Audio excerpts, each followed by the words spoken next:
क्या कुछ कहेंगे? देखिए, समाजवादी पार्टी के संस्थापक सदस्य माननीय आजम साहब, जिन पे भारतीय जनता पार्टी की सरकार ने जुल्म और ज्यादती की, फर्जी मुकदमे लगा के जेल भेजने का काम किया, वो माननीय न्यायालय के आदेश पे रिहा हुए हैं। उनके स्वास्थ्य को लेके समाजवादी पार्टी की चिंताएं हैं और इसलिए आदरणीय अखिलेश यादव जी उनका हालचाल लेने के लिए, उनके स्वास्थ्य की जानकारी के लिए आज रामपुर जा रहे हैं। उनसे मिलेंगे, मुलाकात करेंगे और विस्तृत बातचीत भी करेंगे। समाजवादी पार्टी समझती कि भारतीय जनता पार्टी की सरकार ने जितना जुल्म माननीय आजम साहब उनके परिवार के साथ किया है, आज़ाद हिंदुस्तान में किसी भी नेता के साथ इतना जुल्म और ज्यादती किसी भी सरकार ने नहीं की। तो आज माननीय अखिलेश यादव जी आज रामपुर जा रहे हैं माननीय आजम साहब से का हालचाल लेने।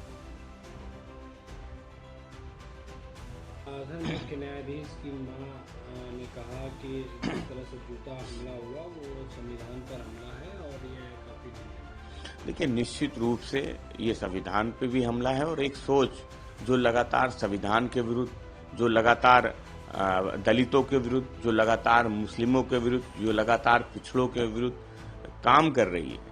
कहीं न कहीं ऐसी सोच के लोग लगातार संविधान को मानने से इनकार कर रहे हैं और जिस तरह से मुख्य न्यायाधीश के तरफ एक जो व्यक्ति है जिसका संविधान में विश्वास नहीं, न्यायपालिका में भरोसा नहीं है, वो जूता उछालने का काम करता है, ये बहुत ही निंदनीय घटना हुई और इसमें जो भी कठोर कार्रवाई होनी चाहिए निश्चित रूप से, क्योंकि जो कार्रवाई हुई है वो नाकाफी है।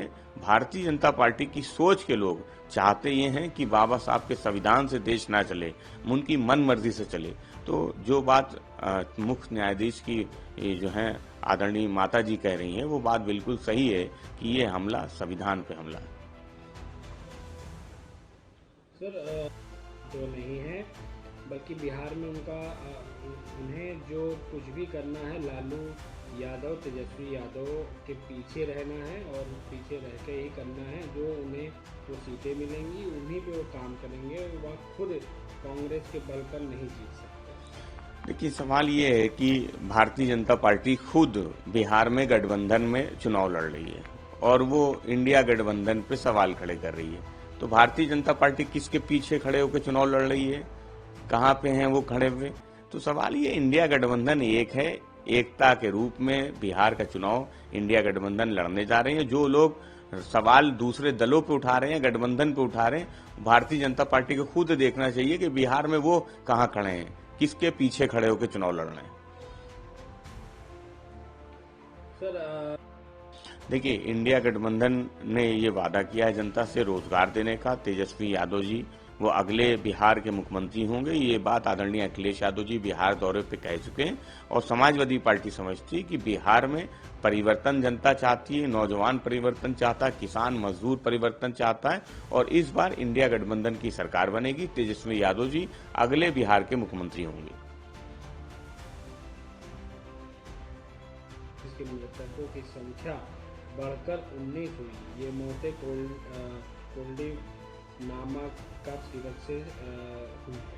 देखिए, ये बहुत ही दुखद है कि कफ सिरप को लेने से मासूम बच्चों की मौत हो गई। उन परिवारों के प्रति समाजवादी पार्टी अपनी घोर संवेदनाएं व्यक्त करती है, दुख प्रकट करती है और सरकार से उचित मुआवजे की भी बात मांग करती है।